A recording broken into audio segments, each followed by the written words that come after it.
capítulo 2, versículo 1 al 3. Ese va a ser nuestro texto de estudio en esta mañana. Corresponde entonces al séptimo día de la creación y de acuerdo a como Génesis mismo nos lo explica, es el día del reposo divino.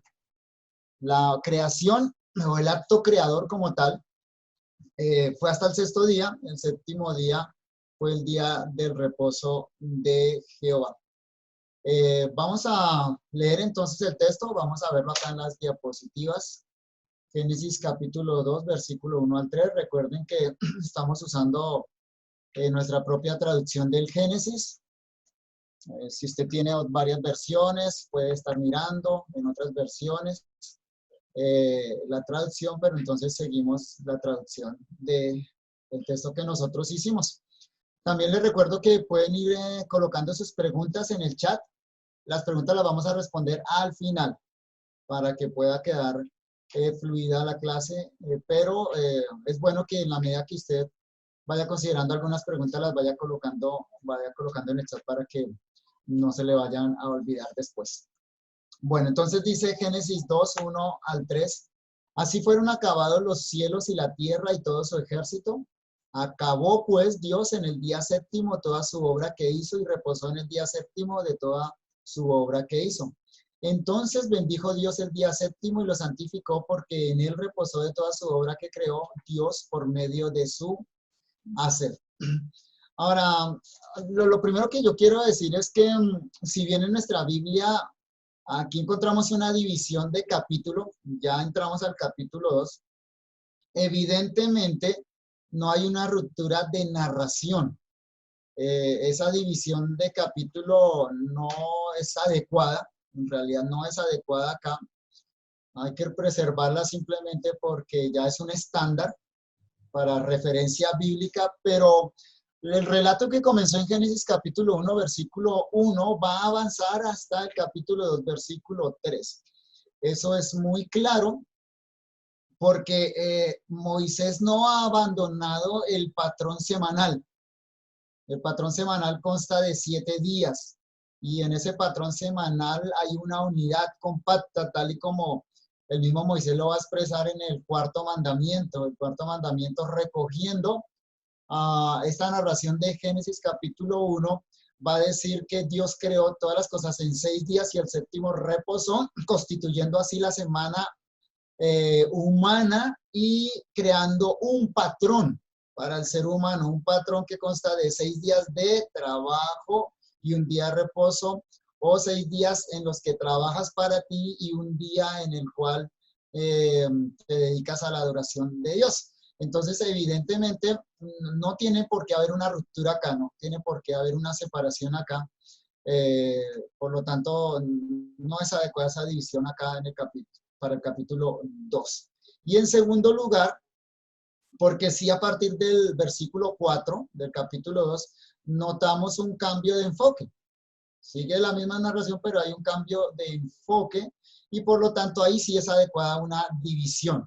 Porque a partir del versículo 2 a capítulo 2, versículo 4, el enfoque ya no es universal, ya no es mundial, ya no es toda la tierra, sino que pasa a un enfoque en el Edén y al particular de la creación del hombre. Ahí sí evidentemente notamos una división y como expresamos cuando dimos la introducción al libro de Génesis, notamos que allí aparece una de las divisiones naturales del libro. En el versículo 4 del capítulo 2 aparece la palabra hebrea toledot, generaciones. Estas son las generaciones, estos son los orígenes de los cielos y la tierra. Ahí naturalmente hay una división. Entonces, es lo primero que quería que ustedes observaran acá.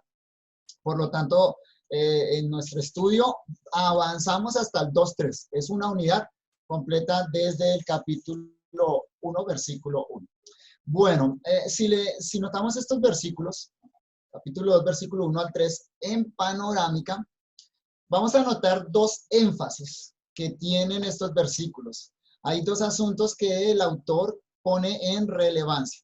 El primero es que Dios creó todas las cosas. Nada quedó por fuera de este plan. En resumen, Mirando panorámicamente los 6 días del acto creador divino, Dios creó todo. Todo lo que existe es producto del obrar de Dios, pero también todo lo que quiso Dios crear, eso creó. Nada quedó por fuera. No, noten la repetición tan intencionada. Y en sí estos versículos cuando uno los lee, se siente que como que el autor está repitiendo y la idea es un poquito enredada. Así está en el hebreo. Pero observe muy bien el énfasis. En el versículo 1, capítulo 2, versículo 1, dice, y fueron acabados los cielos y la tierra y todo su ejército. Mire la expresión, fueron acabados, tiene esa connotación de totalidad. Luego dice los cielos y la tierra, que conforme a la explicación que vimos de Génesis 1:1, en la concepción hebrea es todo lo que existe, lo visible e invisible. Y además dice el texto, y todo su ejército. Todo aquí en Génesis tiene una connotación de totalidad, o como se dice en gramática, su uso aquí es absoluto, no relativo. Un uso absoluto de un adjetivo como todo implica que la idea en la mente del autor es completa. Todo es todo. Nada escapa a eso. Entonces lo que está diciendo Moisés es que cielo y tierra, como espacios geográficos, y todo lo que contiene los cielos y la tierra, las criaturas que llenaron esos espacios fueron creados por Dios. Note ahora el versículo 2, la primera parte. Versículo 2, la primera parte. Acabó pues Dios en el día séptimo toda su obra que hizo. Otra vez, notan la repetición. En el versículo 1 dice fueron acabados. Ahora en el versículo 2 dice acabó. Repetición, repetición. En el versículo 1 dice todo su ejército. Ahora acá dice toda su obra que hizo. Una de las principales herramientas que usan los hebreos para el énfasis, para transmitir fuerza a algo, es la repetición. Es una de las características pedagógicas del hebreo, repetición, como Dios le dijo a los israelitas en Deuteronomio 6:4 en adelante, que la manera como ellos iban a instruir a sus hijos era repitiéndole estas cosas en todo momento, cuando te levantes, cuando te acuestes, cuando salgas, cuando estés en la casa, cuando estés afuera. Entonces es muy típico encontrar en el Antiguo Testamento repeticiones, repeticiones.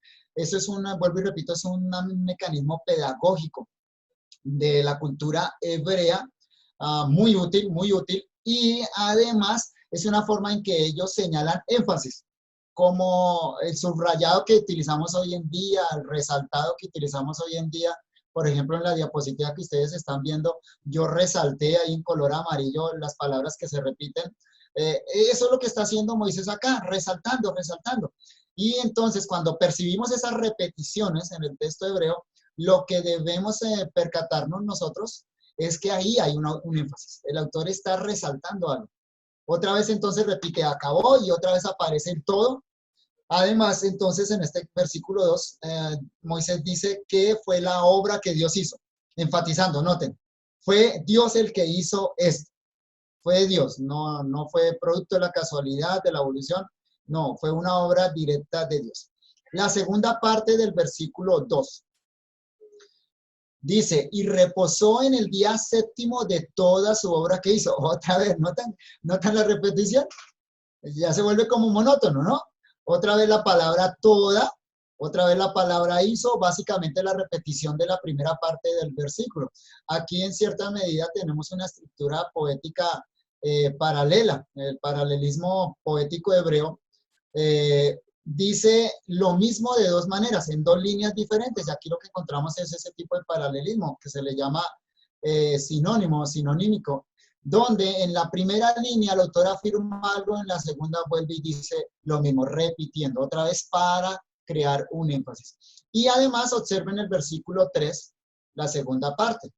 Versículo 3, la segunda parte dice, porque en él reposó de toda su obra que creó por medio de su hacer. Repito, porque en él reposó de toda su obra que creó Dios por medio de su hacer.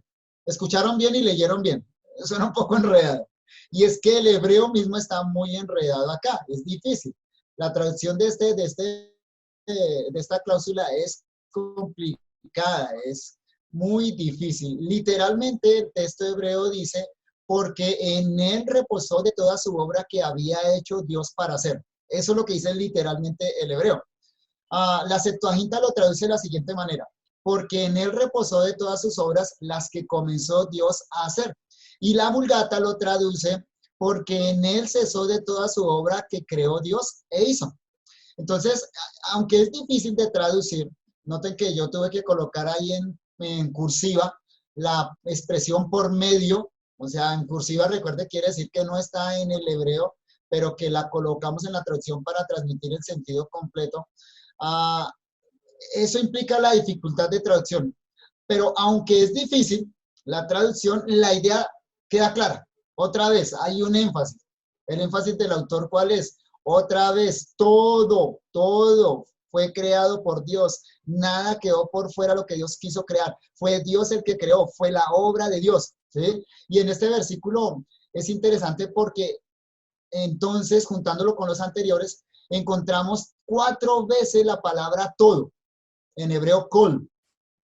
Lo encontramos desde el versículo 1 al 3, 3 versículos únicamente. Encontramos 4 veces la palabra todo. Es claro lo que Moisés nos quiere decir. Todo, repito, acá es todo. Tiene un sentido absoluto, aplicado a la creación. Todo fue producto de la actividad divina. Además, es interesante ver que Moisés, acá en este versículo 3, segunda parte, junta 2 verbos que en el resto del capítulo o en el capítulo 1 utilizó para referirse a la actividad creadora de Dios, que son el verbo bara en hebreo.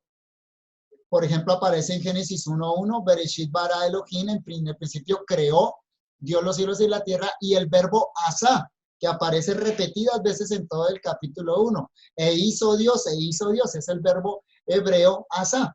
Entonces, en Génesis capítulo 1, aparecen 2 verbos para referirse a la actividad creadora de Dios. Son esos 2 verbos, el verbo bara y el verbo asá.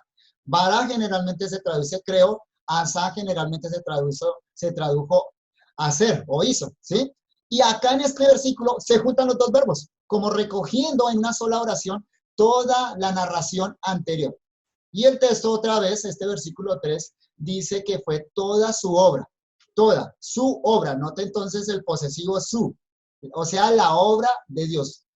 En resumen, todo cuanto existe, el universo en su totalidad, fue producto de la actividad divina. Ese es el primer énfasis que encontramos entonces en estos versículos que se refieren al 7º día. El segundo énfasis que encontramos en estos versículos es el del reposo divino.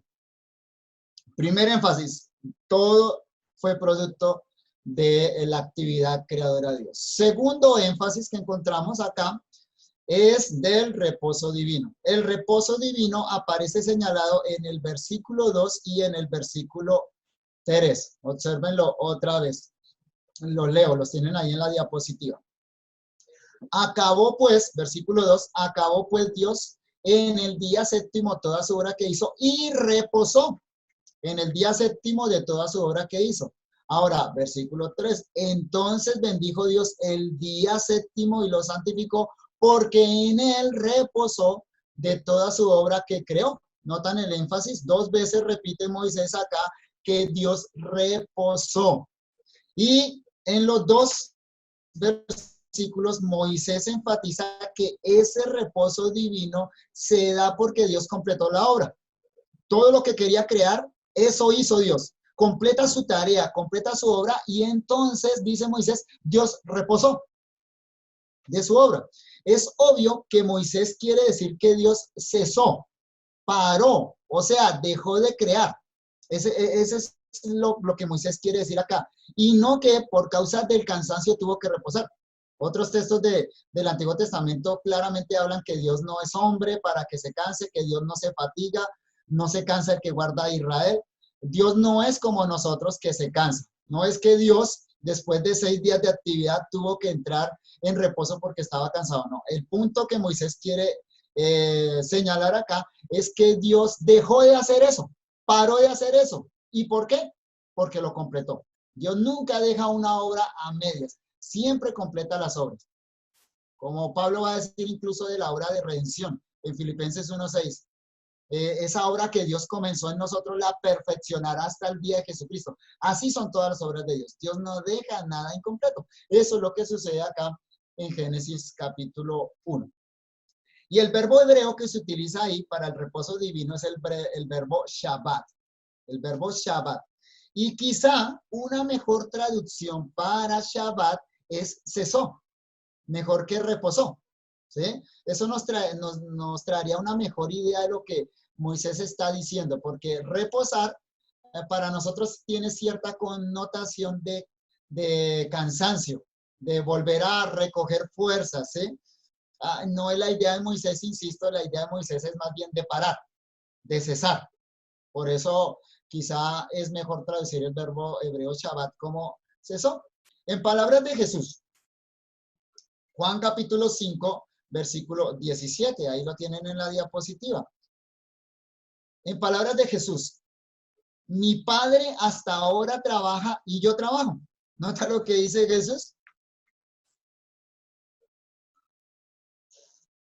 Jesús dice que el Padre y Él siguen trabajando.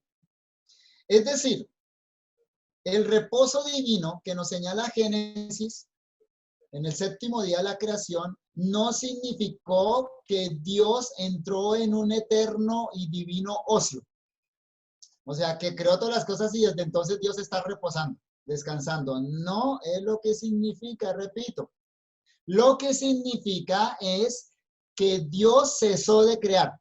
En eso cesó Dios, en eso paró Dios, pero Dios continúa activo. Por ejemplo, como ya hemos visto y enfatizado en Génesis capítulo 1, Dios continúa en su obra de preservación de la creación o en su obra de lo que se llama en teología la providencia divina. Ya Dios no está creando, pero desde el mismo momento en que la creación se completó, Dios entró a cuidar de esa creación de una manera providencial, por un cuidado constante, permanente.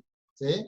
Y también sabemos que Dios continúa en otro tipo de obras, el cuidado del hombre, el comunicarse con el hombre. Y a partir del pecado del hombre, de la caída del hombre en Génesis capítulo 3, Dios entonces entra en una actividad de rescate, de salvación del ser humano. ¿Sí?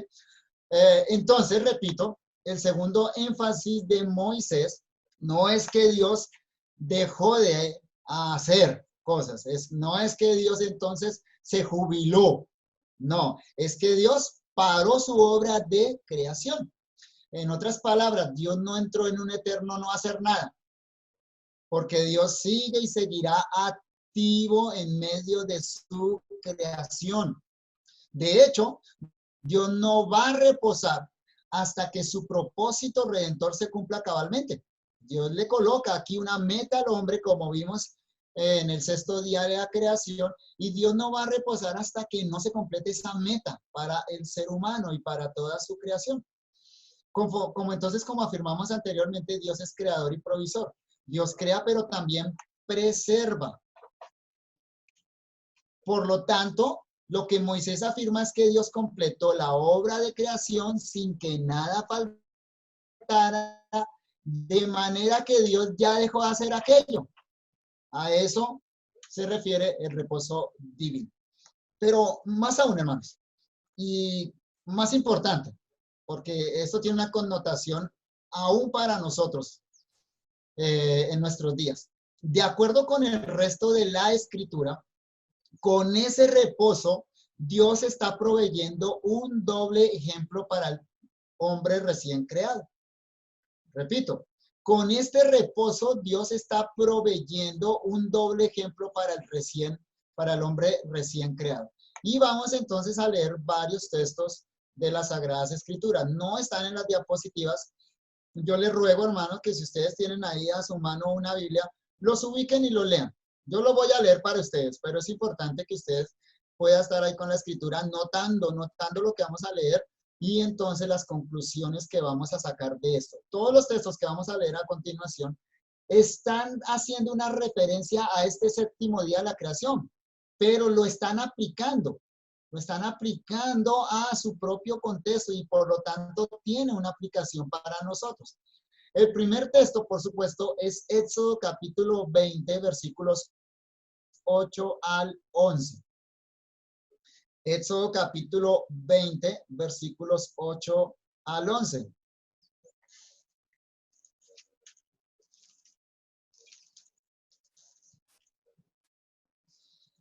En el contexto de los 10 mandamientos. Este es el cuarto mandamiento de la ley de Dios. Dice, acuérdate del día de reposo para santificarlo. 6 días trabajarás y harás toda tu obra, mas el séptimo día es reposo para Jehová tu Dios. No hagas en él obra alguna, tú, ni tu hijo, ni tu hija, ni tu siervo, ni tu criada, ni tu bestia, ni tu extranjero que está dentro de tus puertas, porque en 6 días hizo Jehová los cielos y la tierra, el mar y todas las cosas que en ellos hay, y reposó en el séptimo día. Por tanto, Jehová bendijo el día de reposo y lo santificó. Aquí encontramos un patrón creacional para el hombre, un patrón semanal basado en el acto de creación. Moisés está aplicando ese concepto de creación y ese concepto de semana como un patrón para el ser humano. Se lo aplica específicamente aquí a los israelitas bajo la forma de los 10 mandamientos como Dios se los transmitió. Pero es interesante notar que Moisés acude al texto de Génesis y en este sentido hay algo importante que nosotros debemos observar. El patrón semanal, por lo tanto, el patrón de un día de reposo es un patrón creacional o como algunos lo expresaron antiguamente, es una ley natural, no es una ley positiva. O sea, aquí lo encontramos en Éxodo como una ley positiva. O sea, Dios explícitamente está mandando a hacer esto, pero lo está mandando desde el patrón de la creación. Es decir, a esto nos referimos con la ley moral de Dios. La ley moral de Dios es una ley que Dios imprimió en el corazón del hombre como criatura. Eso está claro en Génesis capítulo 1. Por lo tanto, es un mandamiento para toda la humanidad. En Génesis capítulo 1 no podemos negar eso. En Génesis capítulo 1 entonces aparece un patrón para el ser humano por causa de lo que Dios mismo hizo. Dios no necesitaba crear en 6 días. Dios no necesitaba reposar un día. No lo hizo por él, lo hizo por nosotros los hombres, para establecernos un patrón. Y ese patrón que Dios establece en la creación para todos los hombres, porque note que lo que sucede en la creación es para todos los hombres, para toda la humanidad, entonces se constituye en una ley moral, algo que deben guardar, o mejor, debemos guardar todos los hombres. ¿Qué hace Moisés acá en eso? Bueno, está aplicando ese patrón a Israel de una manera particular, pero no se está inventando el mandamiento. Claramente se devuelve a Génesis para sustentar el mandamiento. Observen ahora Éxodo 23:12. Éxodo 23:12. Ahora vamos a volver a los textos. Solo estoy dando algunas ideas sueltas, pero quiero luego recoger en conjunto qué nos enseñan todos estos textos. Éxodo capítulo 23, versículo 12. 6 días trabajarás y al séptimo día reposarás para que descanse tu buey y tu asno y tome refrigerio el hijo de tu sierva y el extranjero. Como Jesús mismo dijo, el día de reposo fue hecho por causa del hombre y no el hombre por causa del día de reposo. Es una bendición. Lo que está expresando este texto es que es una bondad de Dios para con el hombre establecer este patrón. Dios sabe nuestra condición humana, una condición por ser criaturas, ni siquiera por el pecado, sino por ser criaturas. Dios, como les dije antes, no se fatiga, no se cansa, dice Isaías. Pero nosotros como criaturas nos cansamos, nos fatigamos. Entonces Dios bondadosamente establece un patrón donde nosotros reposamos, descansamos.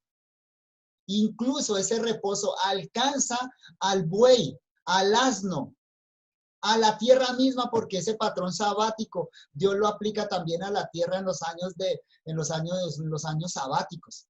La tierra tenía que reposar cada 7 años.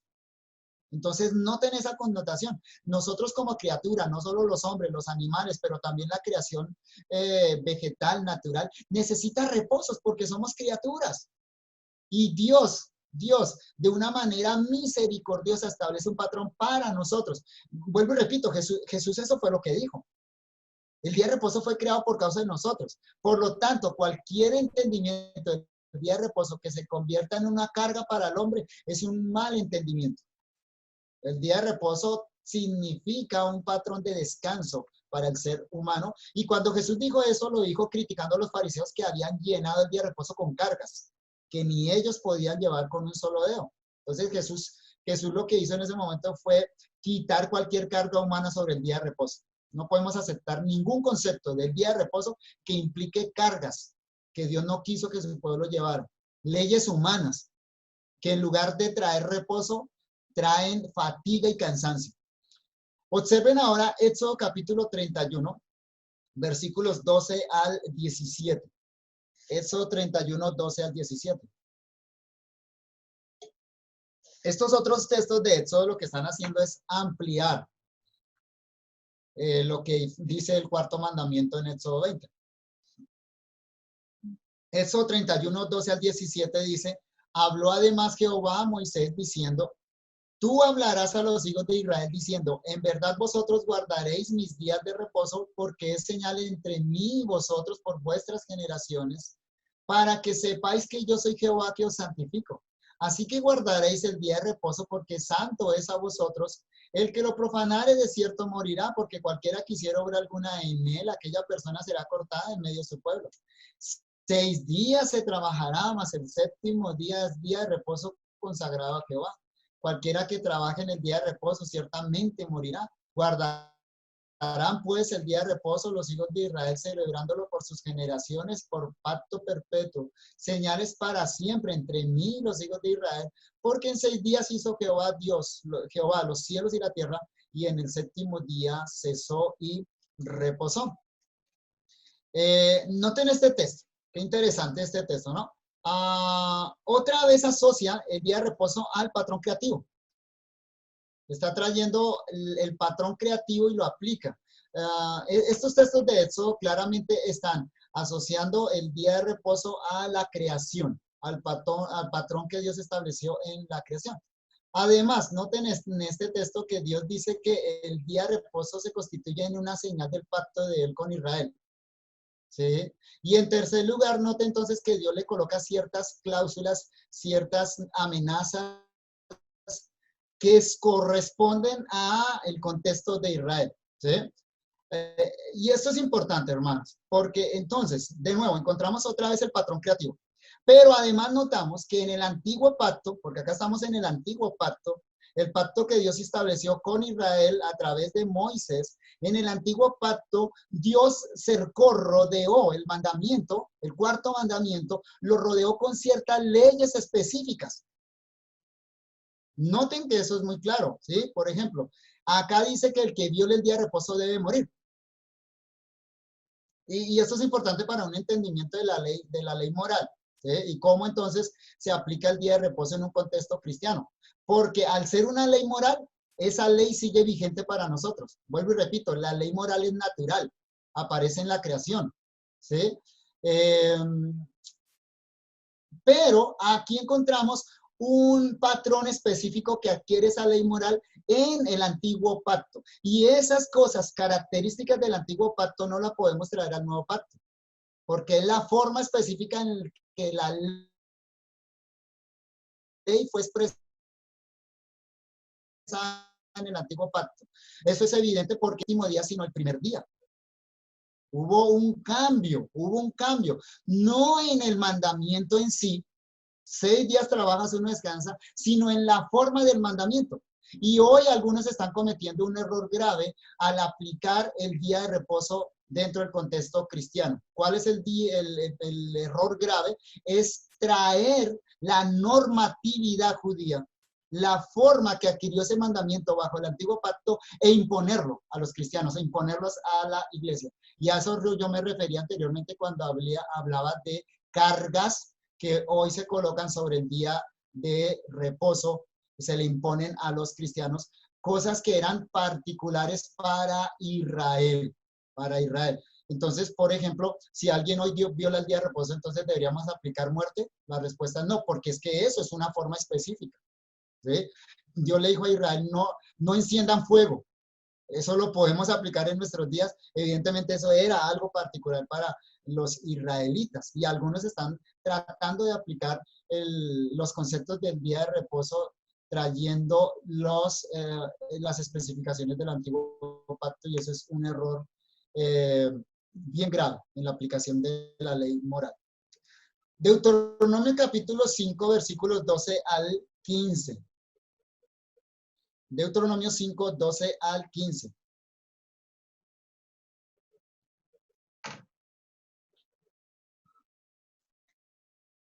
Deuteronomio 5, 12 al 15.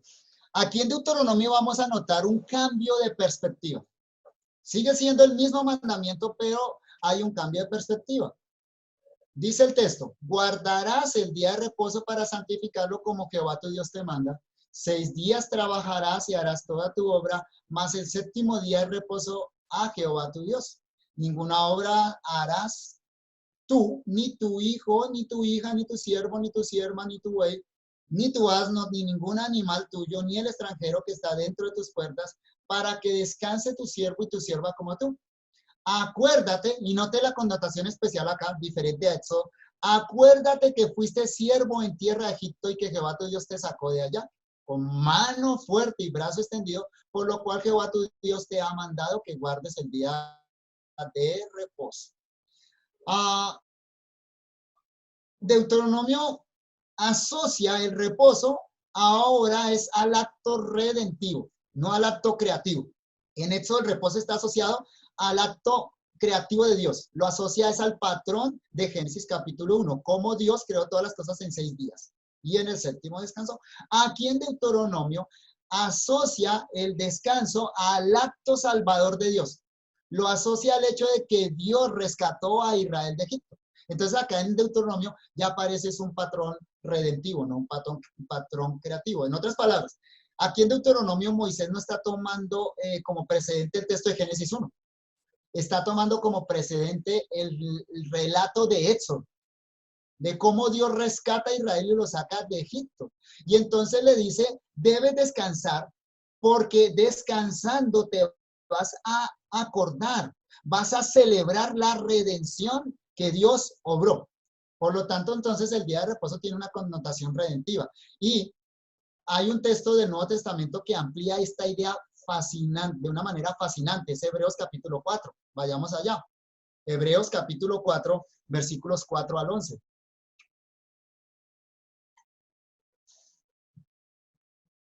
Dios le dice a Israel, celebra el día de reposo para que recuerde la redención, para que recuerdes la salvación que Dios obró cuando te sacó de Egipto. Y Hebreos capítulo 4 aplica ese concepto al día de reposo cristiano, al día del Señor. Miren Hebreos capítulo 4, versículos 4 al 11. Porque en cierto lugar dijo así del séptimo día, y reposó Dios de todas sus obras en el séptimo día, y otra vez aquí, no entrarán en mi reposo. Por lo tanto, puesto que falta que algunos entren en él, y aquellos a quienes primero se les anunció la buena nueva no entraron por causa de desobediencia, otra vez determina un día, hoy, diciendo, después de tanto tiempo, por medio de David, como se dijo, si oyeres hoy su voz, no endurezcáis vuestros corazones. Porque si Josué les hubiera dado el reposo, no hablaría después de otro día. Por tanto, queda un reposo para el pueblo de Dios, porque el que ha entrado en su reposo también ha reposado de sus obras como Dios de las suyas. ¿No tal punto? Procuremos pues entrar en aquel reposo para que ninguno caiga en semejante ejemplo de desobediencia. Y usted puede leer del versículo 1 al 4, donde dice que los que hemos creído en Jesús, hemos entrado en ese reposo. En otras palabras, Hebreo lo que está diciendo es que por causa de la redención necesitamos guardar un día de reposo. Eso es lo que dice Deuteronomio. Ahora, eso en dos sentidos. Primero, En un sentido, nuestra redención ya se completó en Cristo Jesús. Cristo Jesús, como explicara Calvino, es el reposo del pueblo de Dios. Lo que no alcanzó Israel, ni en la época de Moisés, ni en la época de Josué, ni en la época de David, lo obtuvo Cristo Jesús para su pueblo. Cristo sí nos entró en el reposo de la salvación porque ya no tenemos que trabajar para la salvación. Ya Él hizo toda la obra perfecta de redención y por lo tanto nosotros podemos descansar en Él. Ya no hay esfuerzo, ya no hay fatiga, ya el pecado no nos separa de Dios, ya estamos en el reposo. Por eso ahí en Hebreos capítulo 4, versículos 1 al 3, dice que el que ha creído en Jesús ha entrado en el reposo. Y eso es todo lo que está explicando Hebreos. Hebreos 4, y realmente hay que leer desde el capítulo 3 hasta el capítulo 4, completa esa sección para entender lo que el autor está diciendo ahí. Esos dos capítulos de Hebreos hacen un desarrollo histórico de la doctrina del reposo, del gran tema del reposo. Hace un ejercicio de teología bíblica fascinante, comenzando desde Génesis capítulo 1, llegando hasta Jesús, incluso adelantándose hasta Apocalipsis, mostrando una teología del reposo. Y en síntesis, entonces, lo que está diciendo, repito, es que Dios reposó como un patrón para el hombre. Así como Dios entró en el reposo, entonces la meta para la creación, la meta para la humanidad es que entre en el reposo. ¿Cuándo? Cuando el hombre hubiera completado la tarea que Dios le colocó en Génesis 1, 26 al 28. Cuando el hombre hiciera su tarea completa, sojuzgar la tierra y llenar la tierra, imitando lo que Dios hizo en Génesis capítulo 1, entonces el hombre entraría en el reposo. Claro, Adán fracasó. Adán no entró en el reposo. Al contrario, a partir del pecado de Adán, el hombre entró en fatiga y en dolor. Esa es la maldición del varón que Dios pone sobre el varón. Trabajarás con sudor. Génesis capítulo 3, trabajarás con sudor, te va a costar. De manera que el hombre, en lugar de entrar en el reposo por causa del pecado, entró en fatiga y cansancio. Todos los días del hombre, dice Eclesiastés, son fatiga y vanidad por causa del pecado. Abraham, sí, recibe la promesa de la tierra prometida, pero no reposa. De hecho, no habita en la tierra prometida. Habitó en la tierra prometida como extranjero y peregrino. Moisés no pudo entrar a Israel. Dios le negó la entrada a Moisés. Josué, sí, Josué lleva a Israel a un reposo, a poseer la tierra, pero fue un reposo permanente. Y no fue poseer toda la tierra, fue poseer Canaán.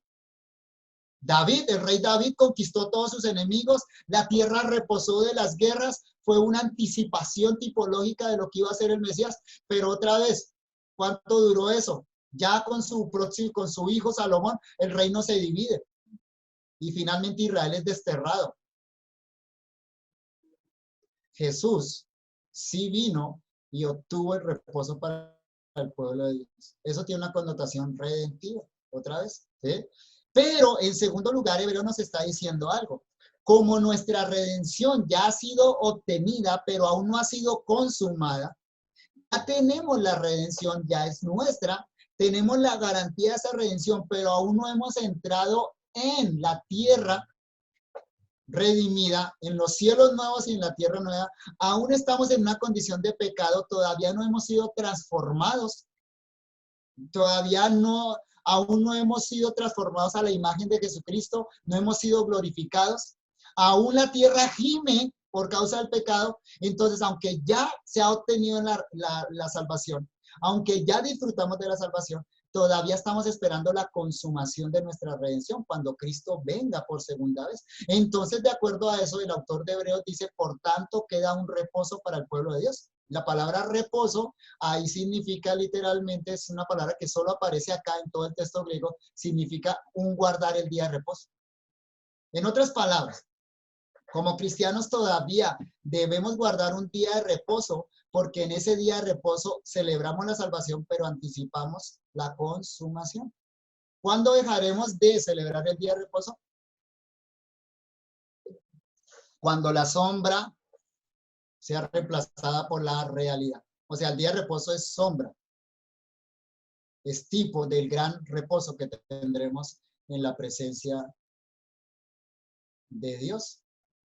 Entonces, para resumir, hermanos, En los tres textos de Éxodo, el énfasis se encuentra en el acto del reposo como modelo de la semana humana.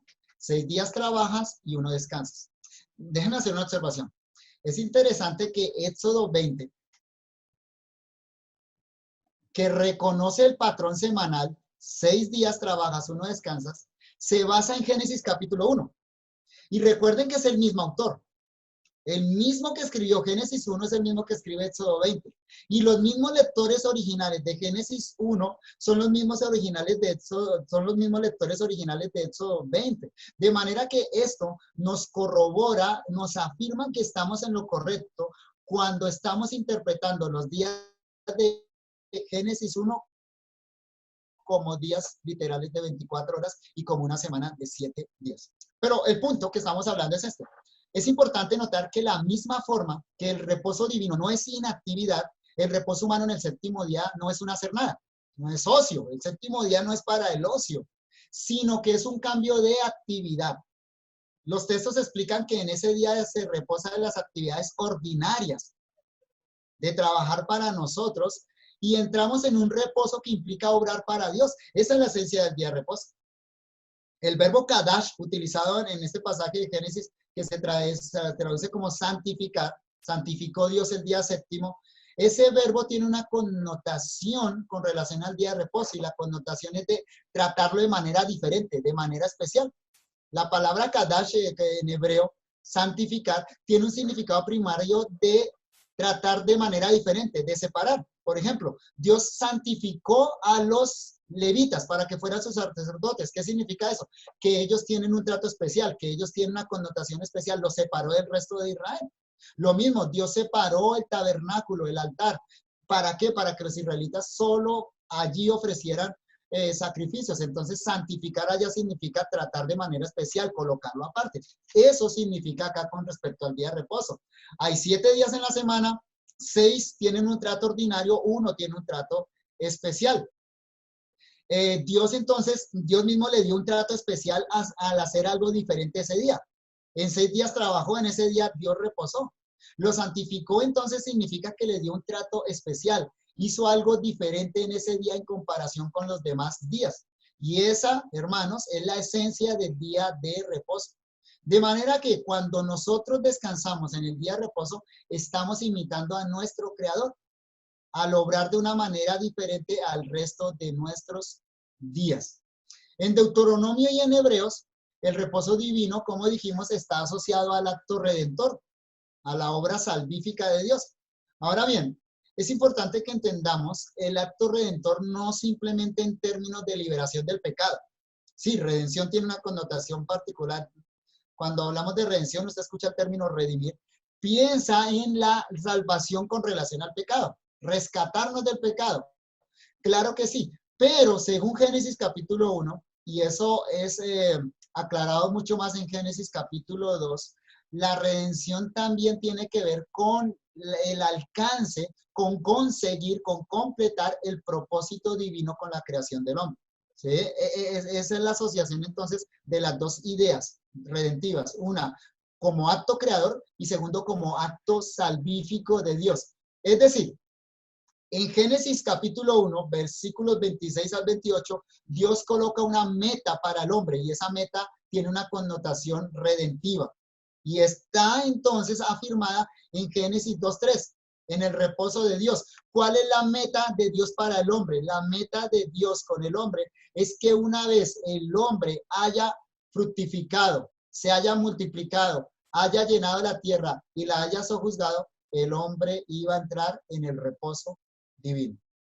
Iba a entrar a imitar a su creador en el eterno descanso. Y eso es lo que dicen otros textos de las escrituras. ¿Sí? Entonces, lo que estamos afirmando es que cuando Dios creó al hombre, le fijó una meta. Eso es escatología. Que debía alcanzar. Esa es la redención. El punto al que Dios lo está llevando. Y una forma de lograrla, la historia de redención. En Génesis encontramos entonces escatología, redención, historia de redención. Meta, ¿a dónde Dios quiere llevarlo? ¿Cuál es la plenitud a la cual Dios quiere llevar al hombre? Y la forma en que lo iba a lograr. El hombre, partiendo de Edén, partiendo desde el jardín del Edén, debía dominar toda la tierra para que entonces sí, después de dominar toda la tierra, entrara en el reposo como su creador lo había hecho. Insistimos, el hombre es la imagen de Dios, un imitador. De manera que tenemos en Génesis 2, 1 al 3, un mandato implícito de imitar a Dios en su reposo después de haber trabajado. Esa, en esencia, hermanos, es toda la escatología divina y toda la historia redentora de la Biblia. ¿Cuándo se consuma el plan divino? Se consuma cuando el hombre entre en el reposo. O sea, cuando el hombre posea los cielos nuevos y tierra nueva y descanse de sus obras, como dice Apocalipsis. El descanso divino, entonces, tiene un patrón pedagógico y uno redentivo. Ahí lo tienen en la diapositiva, resumiendo todo lo que acabo de decir del día de reposo. El descanso divino, entonces, tiene un patrón pedagógico y uno redentivo, con connotaciones escatológicas. Dios provee el mandato, pero también el ejemplo. Dios enseña con precepto y con ejemplo. El hombre debe obedecer, pero también debe imitar. La obediencia es conformidad con el patrón divino, la imitación es conformidad con el carácter divino. Y Dios espera las dos de nosotros los hombres. No solo que obedezcamos, sino que imitemos. Y hay en mayor excelencia, déjeme decirle, que hay mayor excelencia en la imitación de Dios. Como dice Pablo en Efesios 5:1, nos hace esta invitación Pablo. Sed pues imitadores de Dios como hijos amados. Entonces, cuando nosotros guardamos el día de reposo, estamos imitando a Dios en su reposo y estamos anticipando el gran reposo escatológico, sabiendo que ya es una realidad. Ya Cristo Jesús lo logró e incluso ya estamos disfrutando de algunas de esas bendiciones del siglo venidero, del futuro reposo del pueblo de Dios. Bueno, hermanos, antes de abandonar esta primera sección de Génesis y terminar así esta introducción que hemos hecho a Génesis, haciendo una exégesis de Génesis capítulo 1, quisiera hacer una consideración final de esta sección con relación al significado del texto en su contexto original. Es decir, es importante que en este momento pensemos en cómo entendieron o leyeron este capítulo que acabamos de analizar los lectores originales del relato. Las personas a las cuales Moisés les escribió este relato de la creación. ¿Qué significó para ellos el texto que acabamos de leer? Obviamente, los lectores originales del Génesis fueron los israelitas que salieron de Egipto. Ellos fueron los lectores originales. O sea, Moisés escribió este relato para esa generación de israelitas que salió de Egipto en el Éxodo. Algunas ideas salen claramente a flote, ante todo si conectamos esta narración con el resto del Pentateuco. Y pensamos entonces que este relato la primera ocasión fue leído por los israelitas que salieron de Egipto. Y estas conclusiones nos van a ayudar a entender el texto en su contexto original, pero también nos van a proveer una buena idea de cómo aplicar este texto para nosotros mismos, en nuestro propio contexto. Entonces voy a resumir las ideas más importantes al respecto. Primero, evidentemente, este relato es una apología del monoteísmo. Evidentemente, lo primero que sale a flote es que este relato es una defensa del monoteísmo, o mejor, digámoslo de otra manera, una contienda con el politeísmo egipcio. Eso es lo que dice Éxodo capítulo 12, versículo 12, que con los juicios que Dios envió sobre Egipto, Dios pasó un juicio sobre los dioses de Egipto. Entonces, este relato que evidentemente, Génesis 1, evidentemente es monoteísta, a la vez le está mostrando a los israelitas la necedad, la mentira del politeísmo que habían presenciado en Egipto. Todo lo que los egipcios consideraban dioses fueron castigados por Dios. El Nilo, las ranas, el hijo de Faraón, etc. Esos eran dioses para los egipcios y fueron sometidos por Jehová. Esto es muy claro cuando consideramos el primer mandamiento de la ley de Dios. Esos mandamientos que entonces Moisés le entregó a los israelitas de parte de Dios en Éxodo capítulo 20, versículo 3. El primer mandamiento dice, no tendrás dioses ajenos delante de mí. El prólogo de los 10 mandamientos dice, yo soy Jehová tu Dios que te saqué de la tierra de Egipto de casa de servidumbre. Note el contexto es esa, es la salida de Israel de Egipto. Dios los libera de esclavitud. Y lo primero que Dios les dice, el primer mandamiento es, no tendrás dioses ajenos delante de mí. Y Génesis 1 lo deja claro. Cuando un israelita leyó Génesis 1, miró entonces en su mente, hizo una retrospectiva a los juicios que Dios pasó sobre los dioses de Egipto y entonces afirmó de manera clara y contundente que solo hay un creador, solo hay un Dios. Lo que los egipcios llamaban dioses eran simplemente invenciones de su imaginación, no más. Además, si hay un solo Dios y un creador, entonces cada hombre le pertenece a ese Dios. Cada hombre le da cuentas directas a ese Dios. Como lo expresamos anteriormente en otra clase, el hombre está escoram deo, está delante de Dios, cada hombre delante de su Dios, respondiendo a Dios, no al faraón. Faraón no es Dios. El hombre no le da cuentas a faraón, el hombre le da cuentas a Dios. Y por eso Dios lleva a Israel al Monte Santo, a Sinaí, para que Israel se encuentre con Dios. El decálogo le recuerda a los israelitas que le pertenecen a Jehová porque Él es su creador, pero también es su redentor. Segundo, estamos pensando en lo que el texto significó para los lectores originales. Segundo, aquí Moisés está desmintiendo la teogonía egipcia. El término teogonía se refiere a los relatos de la generación de los dioses del paganismo. En todas las naciones paganas hay una cantidad de dioses. Los egipcios, los babilonios, los asirios, los romanos, los griegos, etcétera, tenían un panteón, muchos dioses, pero también tenían historias de cómo esos dioses llegaron a existir y cómo unos fueron produciendo otros dioses. A eso se le llaman las teogonías.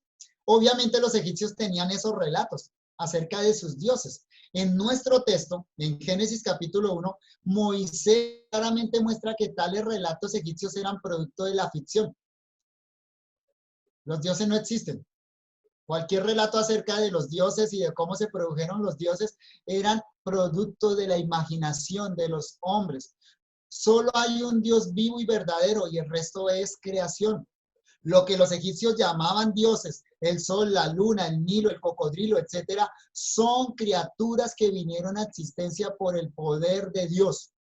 No hay una jerarquía entre los dioses, porque no son dioses, pero sobre todo porque solo hay un Dios que está sobre todo, es Jehová. Seguramente aquí los israelitas tendrían en mente el segundo mandamiento del Decálogo.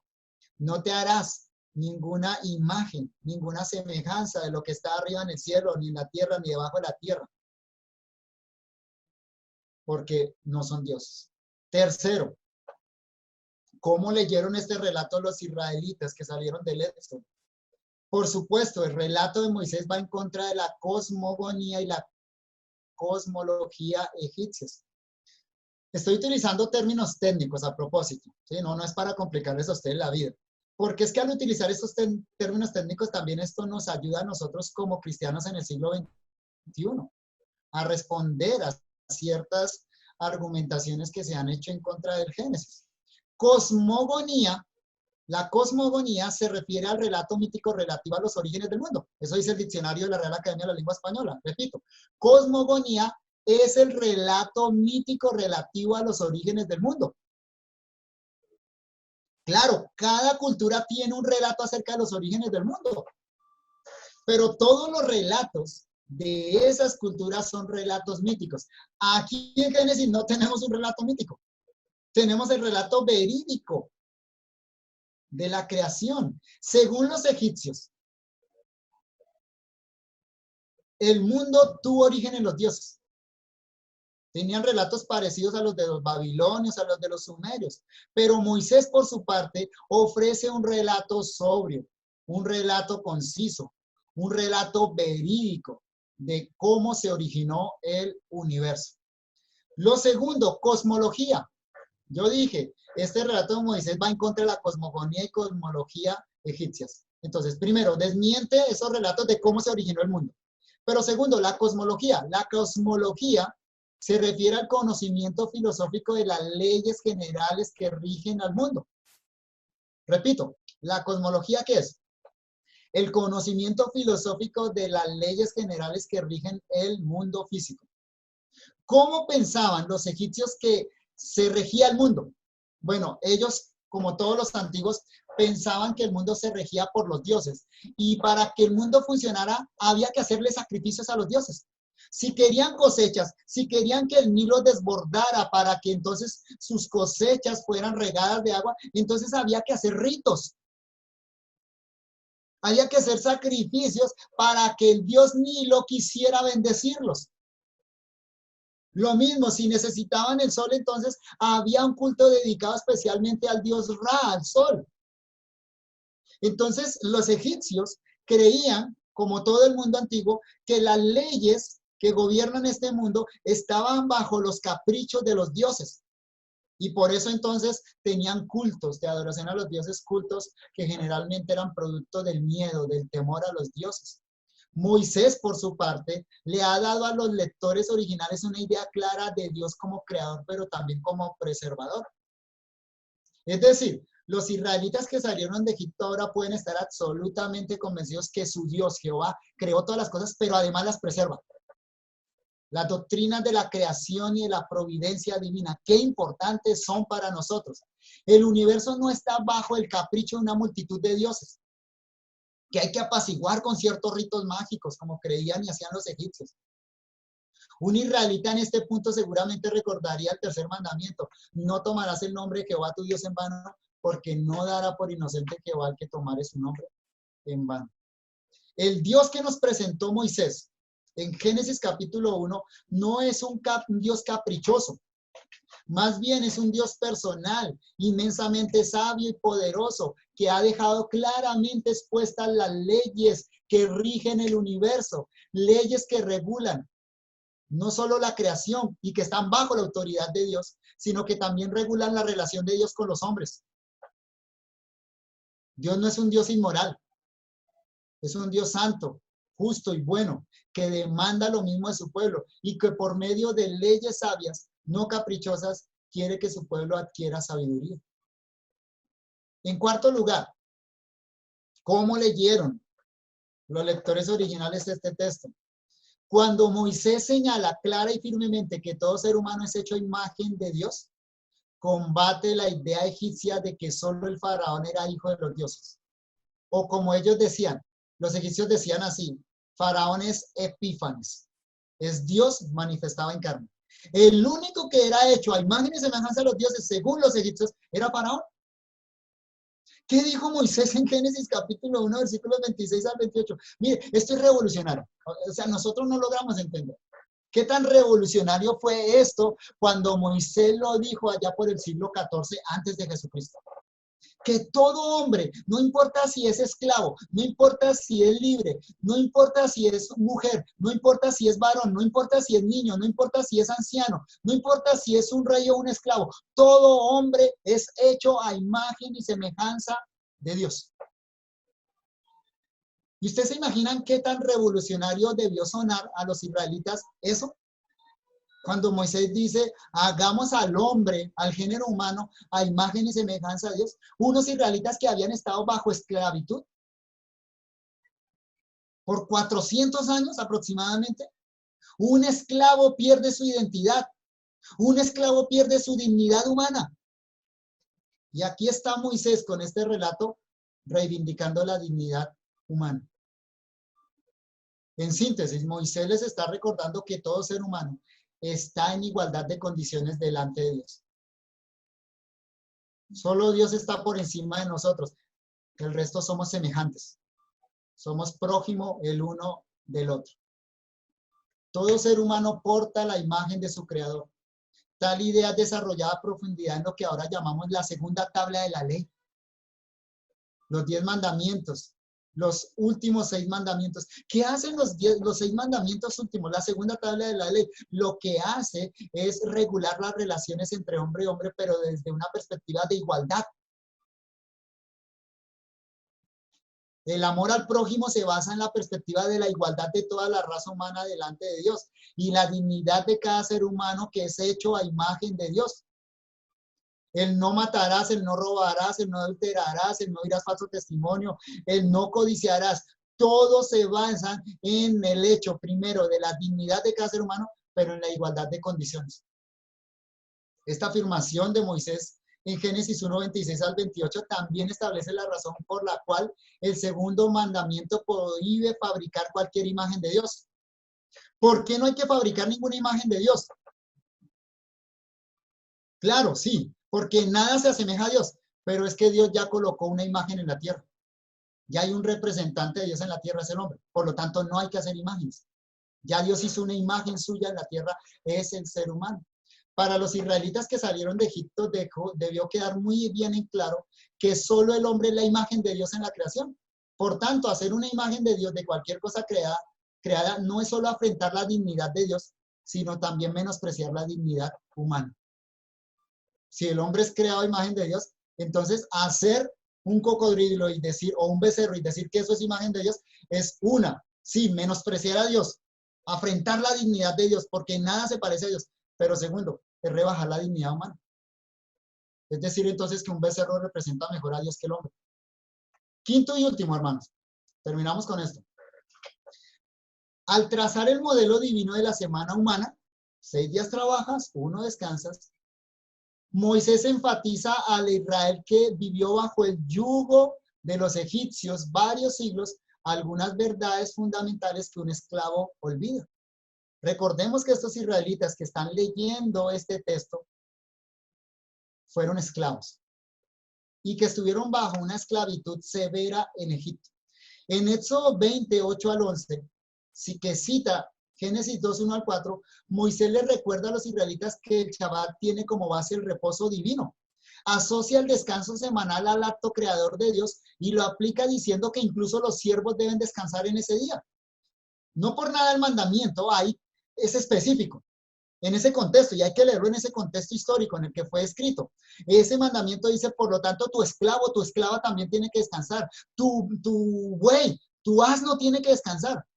¿Por qué Moisés tiene que decir eso? Por la connotación de la esclavitud, por la circunstancia de esclavitud en la que venían los israelitas. No solo el israelita entonces tenía que descansar, el israelita debería proveerle descanso a sus esclavos. Y esa es solo una de las muchas leyes de carácter humanitario, la llamaríamos nosotros así, que aparecen en el Pentateuco. Pentateuco está lleno de leyes que protegen al hombre, que son de carácter humanitario. Eso no se lo inventó la ONU en el siglo XX, eso se lo inventó Dios en el Pentateuco. Muchas leyes tienen ese carácter de humanidad. Las palabras de Génesis debieron resonar muy fuerte en los oídos de los israelitas que sufrieron bajo el yugo inhumano de los egipcios. Ahora esos israelitas son libres, disfrutan de libertad. Es más, ¿saben qué? Estos israelitas van a pasar a poseer esclavos. Cuando tengan esclavos, nunca, nunca se deben olvidar de esta realidad. Que Dios estableció un reposo, el día séptimo para todo ser humano. El día de reposo fue hecho por causa del ser humano. Pero además, la ley del Shabbat, la ley del reposo, fortalece claramente la idea establecida en el 8º mandamiento. El no robarás. El no robarás claramente establece la propiedad privada. O sea, no podríamos hablar de no robar si no hay propiedad privada.